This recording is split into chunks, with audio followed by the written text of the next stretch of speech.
Check 1 2 1 2. Let's see. 1 2 1 2. Check. 1 2 1 2 1 2 1 2 1 2. Can you hear? Is that good? Volume okay? Little more. Little more. Volume. Bueller. Are we good? Can we hear in the back? Are you waving to me? Is that Well, you all come on in, bring your food. Let's get cozy. A lot of warmth going on here.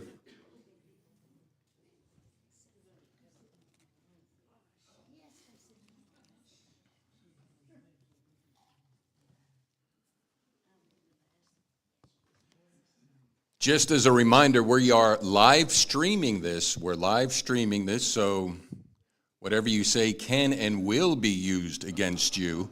But we have a good advocate here. That being said, also there's going to be an opportunity for any of you to come up and say any words you would like, honoring, well, within reason. Honoring Dr. Philip Cook. So you're going to have that opportunity. Awesome turnout. Thank you all so much for coming out. My name is Rick Godley, and I am the director here for your Lincoln Parish Museum and Historical Society. Before we get started, I do want to say I am overwhelmed with the generosity of this community, not only since 1978, which is long before I got here, but since I got here, of the heart and the soul of you, the people, that want this organization sustained, because you have sustained it since 1978. Thanking visionaries such as Dr. Philip Cook and whomever else came back then to create this place and space for us to be here today. So that being said, we have dedicated a sesquicentennial project. The 150th anniversary of Lincoln Parish was last year, the sesquicentennial, and Wesley Harris had come up with an idea of these gold coins, or coins, commemorative coins. They're not gold, they're only $20, right? And but the proceeds go directly to the sign project. I know the mic goes on and off, and we'll have to figure that out. The restoration of these historical markers of the bicentennial, 1976, of Lincoln Parish markers that this gentleman spearheaded, facilitated, and wrote. So all the proceeds are going to, we know that Robert Russ's historical marker is missing due to time and change. I'm not saying vandalism, but we have that one on the list to get to, and that's going to go up on the Rock Island Greenway. So the beautiful thing about being here in Ruston right now in 2020, everything old is new again. So we're seeing all this reimagining and recycling of our past, honoring our past as we're in the present, growing to the future. The second one, Vienna, the town of Vienna, that sign is missing. So proceeds from the sales of this coin were for that. And oh, by the way, what are we doing? And when I say we, I mean the cumulative we of whomever is alive right here, right now, not just in this room. What are we going to do and leave as a legacy for 25 years down the road, 50 years down the road? Well, we have some names and a list that we'd like to put up historical markers. So proceeds from that, and I say all that to say, a lot of folks think so much of this gentleman that an anonymous donor has already pledged $2,000 in a matching pledge if y'all are so led to so give to get those historical markers. And I think Dr. Cook will talk a little bit about it. I have up here, and Wesley maybe can talk about this, and Philip, you can maybe talk about this, the seminal book on the history of Lincoln Parish that, again, Dr. Cook was so instrumental in getting, and so that is here. So we're going to have testimonial opportunities. If you hadn't signed the book, please sign the book, and I'm more interested in your email address if you want to stay in touch with us rather than the physical address. We're going to have another brunch here, another reason for people to come to our beautiful museum in February. It is Abraham Lincoln's second birthday party. So we had the inaugural birthday party for Lincoln Parish. We're going to have another birthday brunch on February 11th. Mark your calendars for that. Follow us on Facebook, please, for more information, and website is soon forthcoming. So I am going to turn this microphone over. Does anybody want to talk? One thing I know I will talk to you, say about this, I've never had you as a student, but everybody I talked to said I loved him as a teacher. And I've talked to, I don't know how many of you here today that said this, he made history so alive that I became a history teacher. And so does anybody, Wesley, do you want to come up? I mean, somebody, here, Wesley will get us started, because a historian talking about a should be historical. Well, I never had Dr. Cook as a history professor. In fact, when I worked on my bachelor's degree, I never took a history course. About 5 years ago, I started working on a minor in history, in addition to my other degrees from Tech, to go back and take all those history courses that I missed. But even though I didn't have Dr. Cook as a professor, he has been teaching me for decades. I started researching Lincoln Parish history when I was a teenager at Ruston High School, and every time I turned around when I was researching a topic, I would find some article or research that Dr. Cook had done, because his specialty was North Louisiana history. And you know, the work that he did going back many years has been very valuable to those of us who have come along since then. Just some valuable research, and you know, I'm a officer in the North Louisiana Historical Association, which puts out a journal several times a year, and the list of the articles that he published in that journal over the years is very, very long. And you know, everybody in our association really treasures what he has done in the past. I prepared a little biography on Dr. Cook for this occasion, and at one time he was getting around pretty good, because he was involved in everything. He was president of the North Louisiana Historical Association, president of the Louisiana Historical Association, speaking all over the country, and just very involved in spreading the importance of Louisiana history. I consider him a friend, and I really appreciate what he has done for those of us who are writing history now, that we don't have to start from scratch. Who's next? This is Beverly Smith. She's been very involved in history in Claiborne Parish. Thanks. I want to thank Dr. Cook for his priceless help in helping us reestablish the Ford Museum in Homer. Back in 1982, he provided the historical background material for us to organize the museum in terms of North Louisiana history, and that is exactly what our focus is, on the history of the North Louisiana Hill Country. And we absolutely could not have done it without him. Thank you. Next. Okay. I thank you. I was the art historian at Tech for 26 years, and I was thrilled that in history we had Dr. Cook providing such a solid foundation in American and local history at a time when so often around the country the tradition and the basics have been abandoned in favor of very marginal pursuits of history. But through Dr. Cook, there was the solid background that was simply needed for all our students to build on in whatever they cared to study in the future. Thank you, Phil.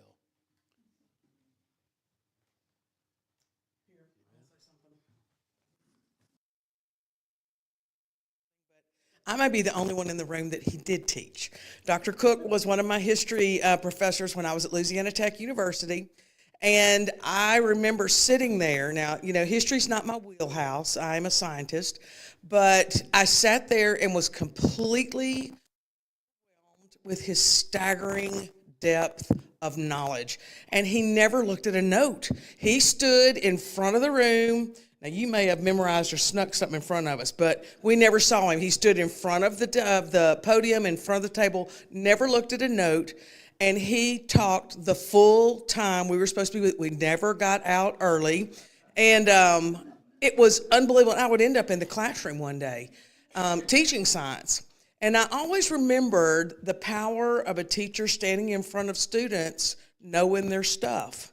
And that had a tremendous impact on me.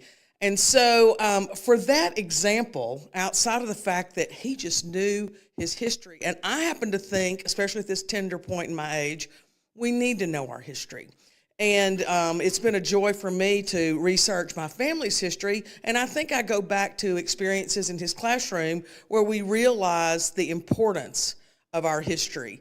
And so for all of these reasons, I'm just thrilled that we are honoring him today, and I can't think of a better person to kick off the Legacy Award than a true legend in history from our area. So Dr. Cook, thank you for your contributions to history and for how you made an impact on me as an impressionable tech student, and probably still very impressionable. So careful what you say today. All right.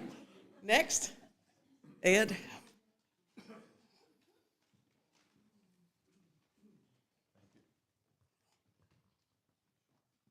My name is Ed Jacobs, and I've been a colleague of Phil's well, I came to Tech in '72, and Phil came in '69, I believe, and I was in the English department, and Phil, of course, history, and so we spent many mornings together, not necessarily in the classroom, but having coffee. We didn't have a lot of coffee, but we had coffee every couple times a week. We had a coffee room, and gradually I worked my way up in incompetence to become an associate dean. And so I was in, this is a story that I delight. I told Phil this already today, and he remembers it. I was in charge of trying to measure student accomplishments.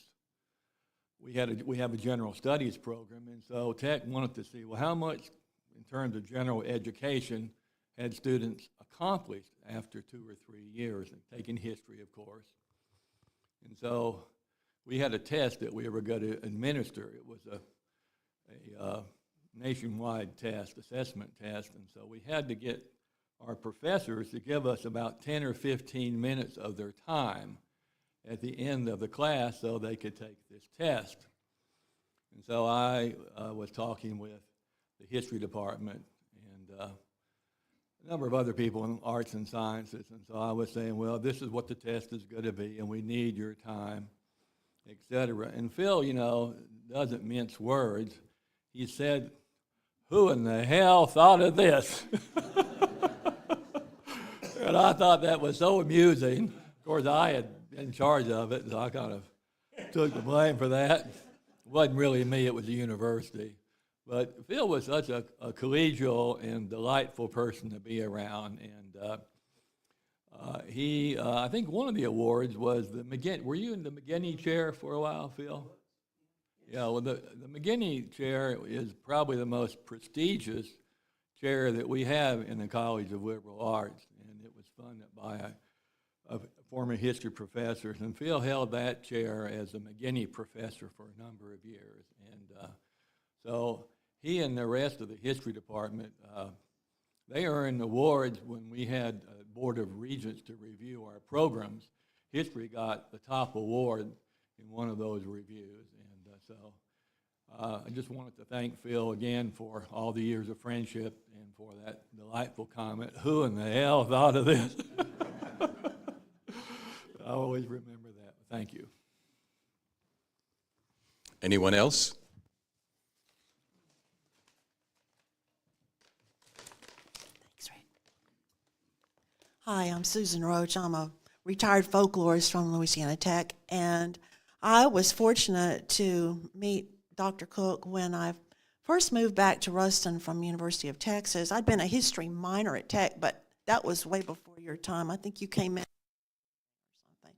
At any rate, I didn't get to be your student, and I'm sorry for that, but I have learned a lot of Louisiana history from him as a result of his research. But anyway, when I came back to Tech, or, well, it might have even been before I started at Tech, Dr. Cook was working on the Autry House, trying to get it on the National Register, the log dog trot up in Dubach. And something happened. I don't know. I think you were ill or something, and you could not go to make the presentation for the application for the National Register. Do you remember any of that? I don't remember. But anyway, somebody, I think you or somebody. Right, you were on that committee, and they were going to make the presentation to apply for it. And for some reason, you could not go. And somebody asked me to go. I think you or Dr. Glenn Ingram may have asked me to go.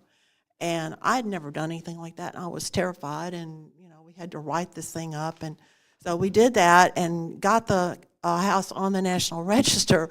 But thanks to Phil, that happened, because I don't think it would have happened if you hadn't started that ball rolling on that. So thank you for preserving the oldest house that we know of in Lincoln Parish, and thanks to the museum for continuing that effort to keep the house going. We're still working on doing some needed repairs on it.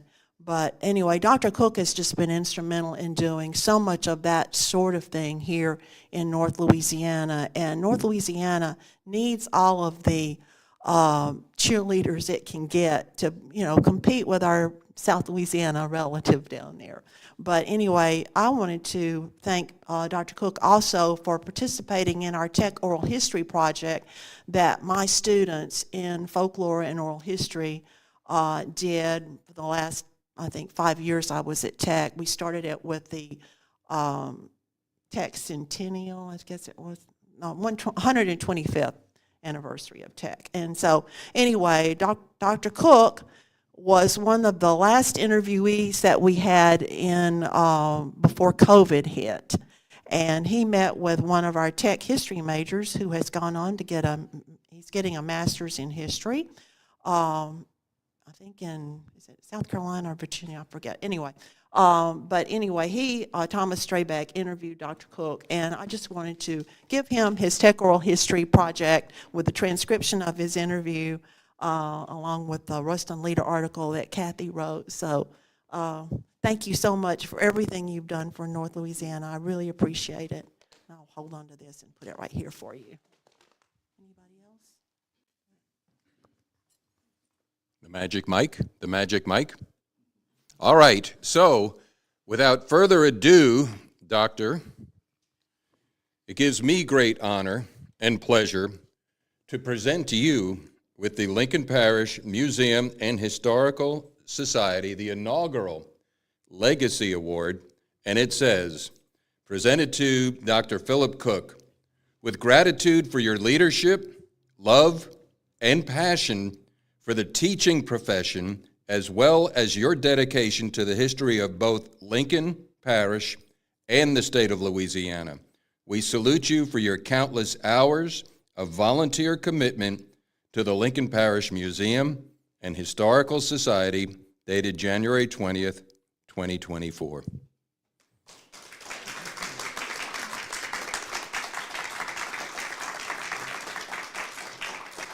Here's your microphone. If anybody has questions to ask the doctor, I think he'll be in a great mood to talk, but it's your show now, Doctor. Virginia, give that to Virginia, please. Is it my time now? Yes, sir. Oh, all rise. Can you get up? I got you. Oh, me. You good? Getting old isn't nearly as much fun as it's intended to be.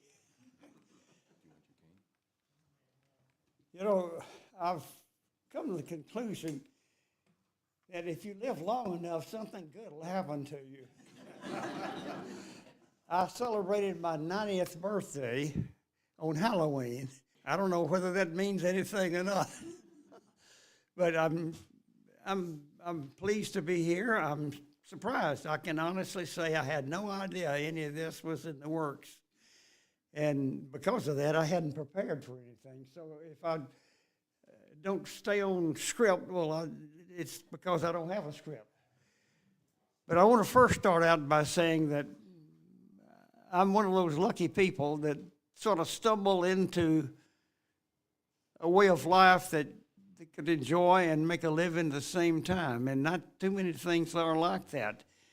And I certainly made some mistakes on the way, too. It was not an easy path, but as a teacher, I think in teaching, almost everything you ever learn, somehow you can use it as a teacher. And that's been my case. After I got out of college, my parents would have been to go to law school. So I did. In the first semester of law school, I got drafted in the Army. They barely let me finish that first semester before I had to report for duty. But then that turned out to be one of the most interesting periods of my life. I wound up in the Counterintelligence Corps, stationed in 3 different parts of France, and then finally I spent one summer in Lebanon when President Eisenhower sent us over there to put down that civil war they were having. So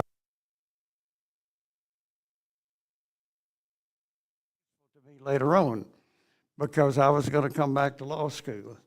So when I came back to law school after my service in the Army, I found law school to be very dull. I don't know, I hate to put it any other way, because for a lot of people it was tremendously interesting. But it was really boring to me after what I'd gone through in the Army. And so I didn't last very long in my second try in law school. And then I shifted around to look for something else to do, and my father decided that I ought to be a banker. So he had connections with one of the banks in Shreveport.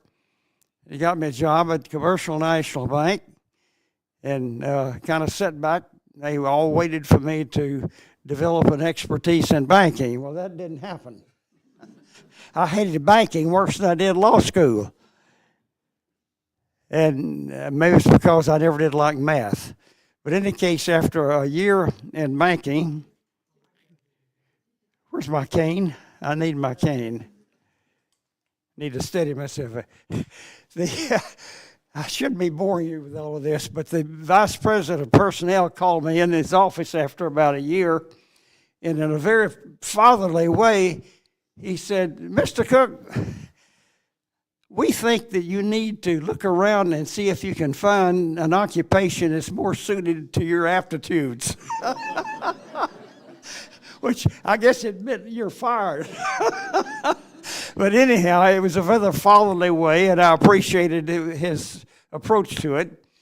So I resigned and went home to ponder my next move. Well, it didn't take long for something to happen that brought me into my next occupation. The manager we had our family, among my family enterprises, we had a dairy.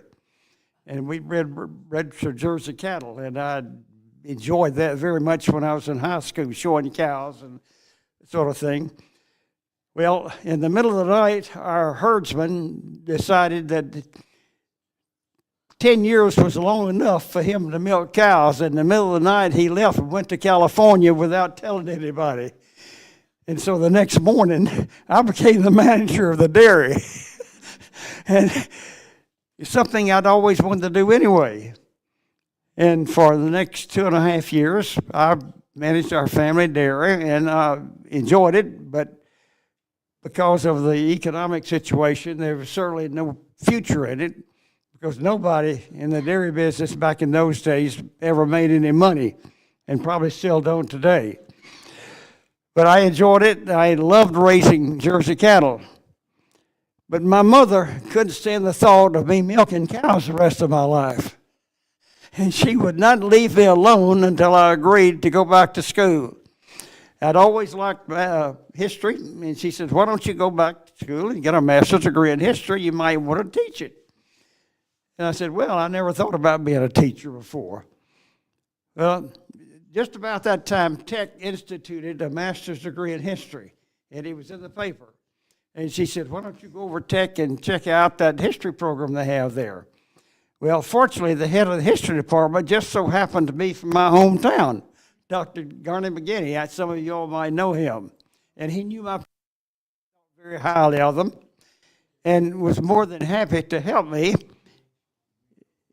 get involved in the master's degree program in history. So I was Tech's first graduate student in history. I have that distinction for whatever that's worth. And I thoroughly enjoyed it. It was like being on a vacation, to tell you the truth. And I read everything I could get my hands on in history. I was especially interested in Europe because I had spent time in Europe in the Army. But I was also interested in local history. And there's one particular thing that piqued my interest in local history. I have a copy of it, and I meant to bring it with me. I was going to show it to you. I have a copy of a letter from my great-grandfather, Jacob Cook, in 1841, soon after he had arrived in North Louisiana from his home in South Carolina.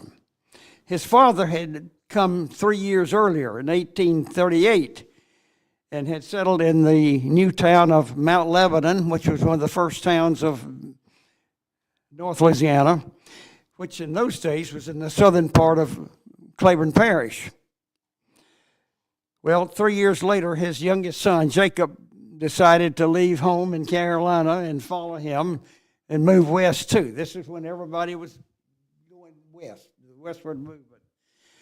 And so he had promised his cousins back in South Carolina that after he got here, he'd write them a letter and tell them what it was like out here on the frontier.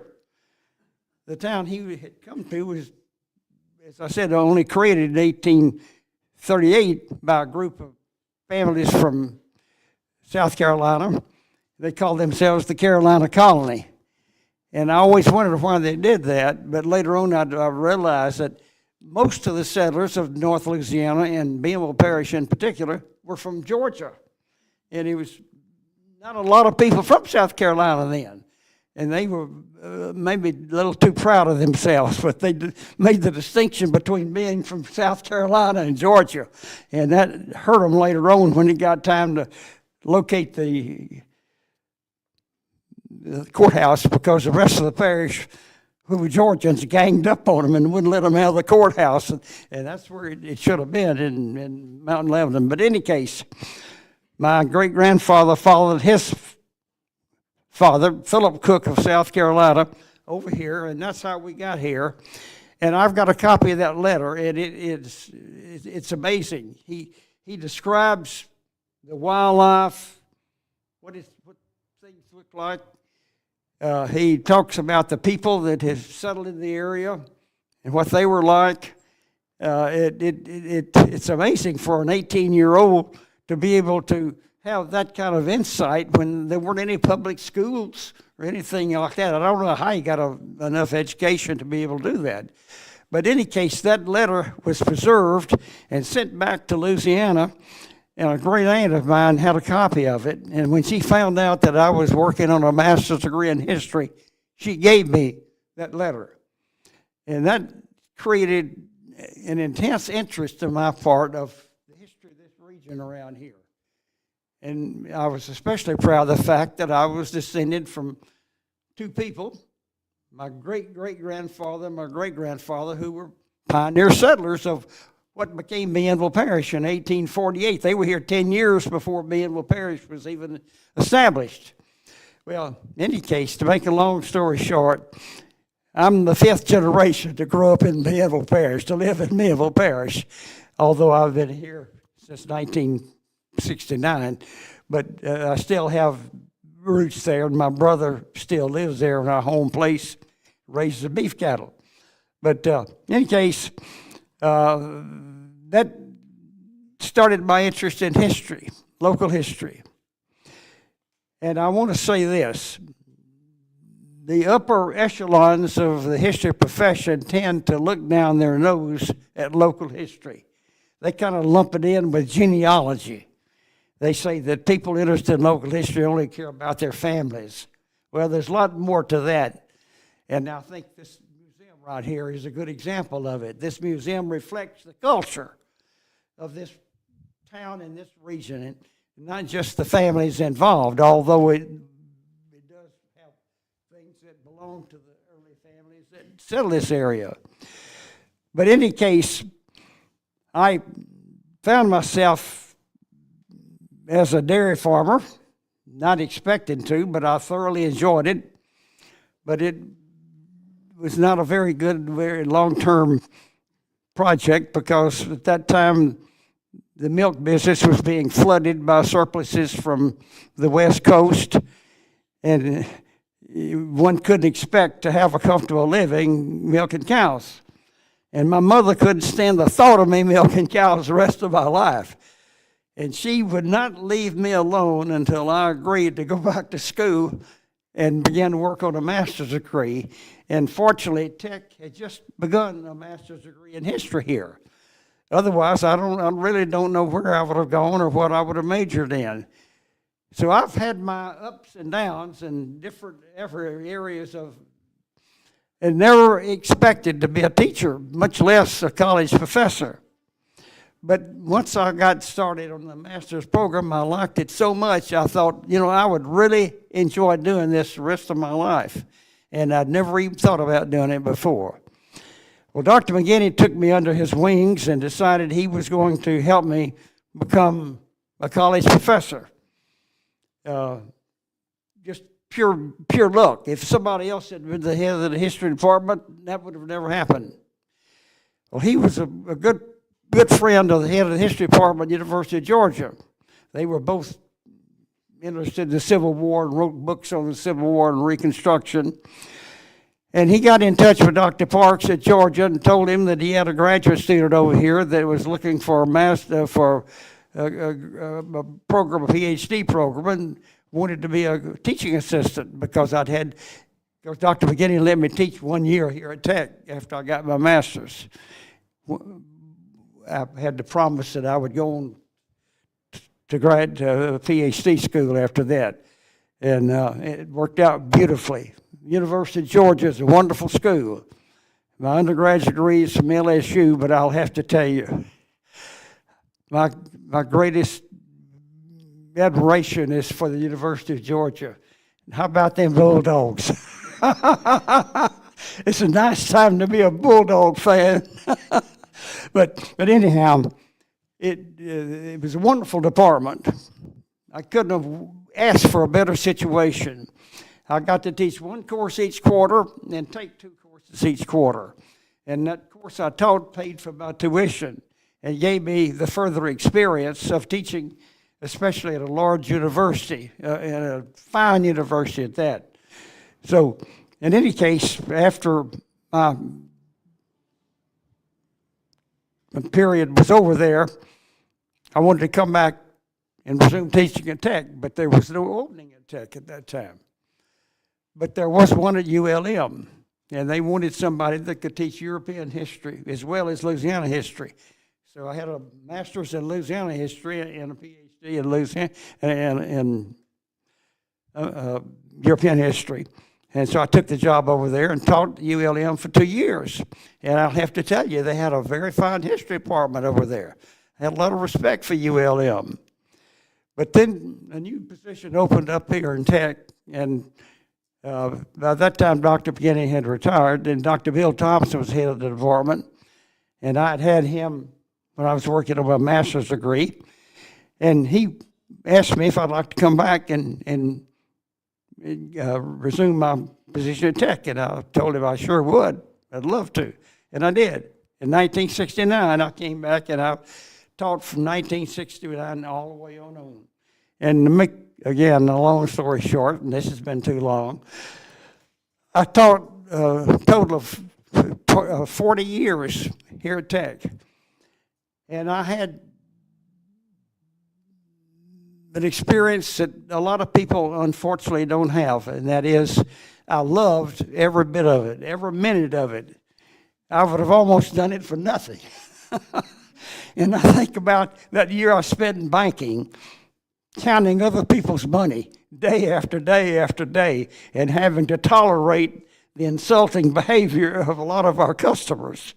And I really feel sorry for those people that spent the entire career having to do that. So I'm so lucky all these things happened that I never expected to happen. They just sort of fell in place. It could have gone the other way. I don't know. I could still be milking cows. But in any case, I taught for 40 years and retired in 2008. And I missed it for a while, but then I've gotten used to not teaching and not having to get up for those 8 o'clock classes. But what I really enjoy is in running into these students, ex-students that I've had. And I had no idea that so many of them enjoyed my classes. Of course, I don't know, I haven't encountered any of those that I made D's and F's, but it really, and it's one of the most fulfilling things that I've ever had, and that is to encounter a student that said, you know, I had your history class and I really enjoyed, I really learned a lot. I never expected to hear that. I guess I'm being too modest, but it happens all the time now. And so I'm one of those lucky people. I don't deserve to be this lucky, but I am. I've been lucky enough to have a lot of good friends, some of you here today, to belong to a church that I love and worked in. I'm an elder and taught Sunday school in that church for 38 years. And I was president of the Lions Club here in Ruston. I was president of the North Louisiana Fair Association and a number of other things. I've enjoyed my life here in Ruston, and my overall interest in the history of this region is partly because I can relate to it, since my ancestors happen to be among those who helped to shape it. And that's what this museum is for. It's to preserve the culture and the memory of the people that created this community, not just Ruston, but Lincoln Parish and this whole surrounding area. And a town that has a museum like this is extremely fortunate. We have with Beverly Smith from Homer, who is one of the main fixtures in the Homer Museum, which is also one of the best small town museums that I've ever been to. And Homer is extremely fortunate to have a museum like that. If you haven't been to it, you really ought to go sometime.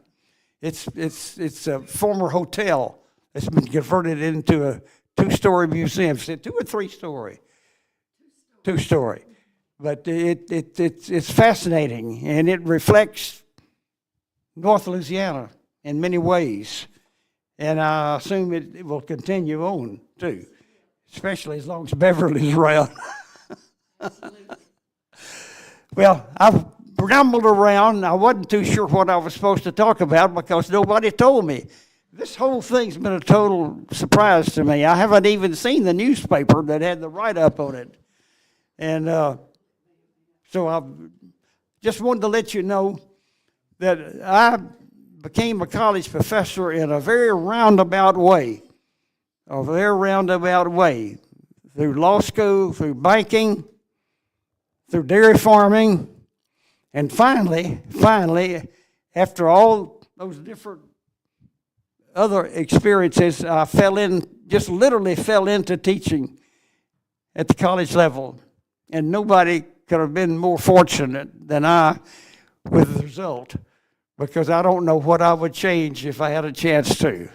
I'm sure there's some things I could do better, but it couldn't have turned out any better. I'm extremely lucky, and I appreciate all of you being here today. Again, this is a total surprise to me. And if I've done anything good in this world, then I'm glad. I'm happy about it. That's all.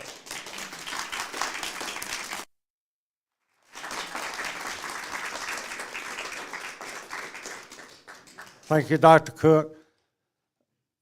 Rick and I were on a committee all of last year for our 150th anniversary of the creation of Lincoln Parish.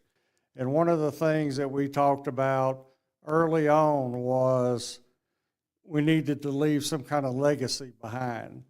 You know, we didn't want to just have some events in the year ends and then there was nothing tangible that people could see or do as a result of our work for the year. And what brought that to my mind was Dr. Cook. He was involved in the Lincoln Parish Centennial in 1973 and the American Bicentennial in 1976. And that's what gave rise to all the historical markers around the parish and this history book and a number of other endeavors. They left something behind, and a lot of that was largely due to Dr. Cook. So when we were talking about the 150th anniversary last year, we wanted to do some things to leave a legacy, something people could see or hold. So we got the history book posted on the parish library website, where, you know, I have people all the time asking me, how can we get that book? You know, it's been out of print for nearly 50 years. So, you know, people can go to that website and they have the book. We determined that a lot of those historical markers that Dr. Cook researched are either missing or damaged, and there's been a lot of work to repair the ones that still exist, but we have some that are missing and some sites where that we really ought to acknowledge the history of a certain location, but there's never been a marker there. So that's the purpose of the coins, and we also have T-shirts for sale for the 150th anniversary at Cotton Top downtown. And we've received a number of donations, but we wanted to follow his example by leaving a legacy behind from this 150th celebration to continue acknowledging our history by getting those markers up, the ones that are missing, and some locations that have never been marked before. So we appreciate your support in that regard. And I hope we have followed Dr. Cook's example in setting a legacy to continue to preserve our local history. Thank you. Anybody have any closing thoughts, closing words, closing comments? Again, on behalf of the Lincoln Parish Museum and Historical Society, thank you all so much for coming out. Thank you for the support. We're open to new ideas. The hashtag that I've adopted post-COVID is "Let's create a remarkable future." And we can do that because we've had remarkable men of the past, and this is just one. But we are so grateful for you, Dr. Cook. Thank you so much for coming out here today, and your wife as well. So thank you, Virginia, for coming. And we have food. Don't leave it here. Take it with you. We have some libations. Leave some of that here, okay? But otherwise, you're feel free to stay as long as you want. And thank you all once again.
There you have it, ladies and gentlemen. An exceptional turnout. I'm overwhelmed as well. We got a lot of great things going on here. North Central Louisiana, Ruston, Lincoln Parish. This is just a indication of the love and the support that people have and the opportunity for them to get together. So thank you for watching, and thank you all for sharing the message.